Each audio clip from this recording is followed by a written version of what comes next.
Kublai Khan governed the largest contiguous land empire in history.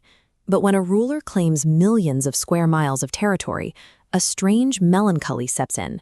These exchanges transformed the briefing into a search for a pattern, a tracery subtle enough to escape the rot of the physical empire. The Khan began to see his territories through foreign eyes, finding a structure that existed beneath the crumbling stone. While the Khan looked for mathematical rules to govern his cities, Polo pointed to the invisible forces that dictate architecture. He began with the power of desire. In the city of Zenobia, the houses are made of bamboo and zinc, set on high pilings and stilts, even though the terrain is dry. No one remembers the original command that led to this design. Over time, the city's form dictated the inhabitants' imagination. When the people of Zenobia envision a happy life, it is always a city of stilts and suspended ladders. The physical structure has become the only shape their desire can take. Polo's second material is the sign. In Octavia, a geometric net is suspended between two mountain peaks. The city's infrastructure hangs below the net. This precariousness provides safety. The net is a physical sign of their limit, revealing exactly what their civilization can endure. Architecture acts as a psychological anchor. Desire forces us to inhabit the same models over again, while signs allow us to survive by making our ultimate boundaries visible. From the palace, the Khan assumed his empire grew through accumulation, piling up wealth, ornaments, and monuments as it marched toward a state of perfection. Polo countered this by introducing a third material, memory. He used the city of Lialnia to show that progress is often just an obsession with the absolute new.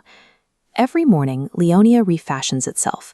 The citizens wake to untouched goods and immediately discard every remnant of yesterday, like fully intact pianos, old rusted-out boilers, and pristine dinner services, into plastic bags for the street cleaners to remove.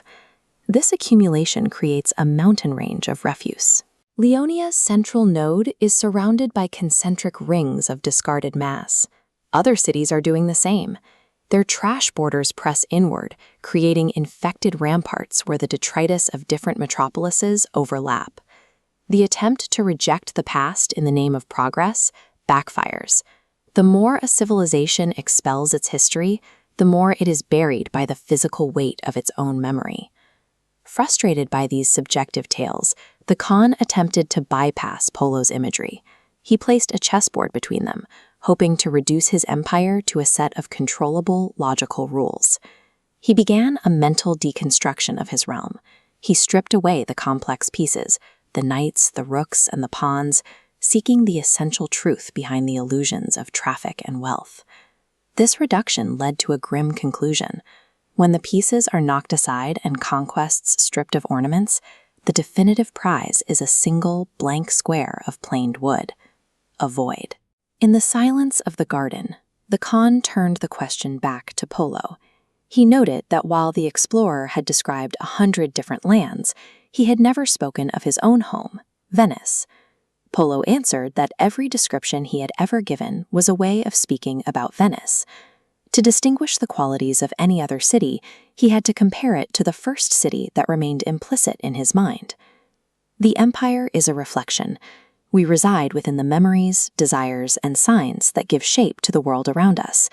These invisible materials are the true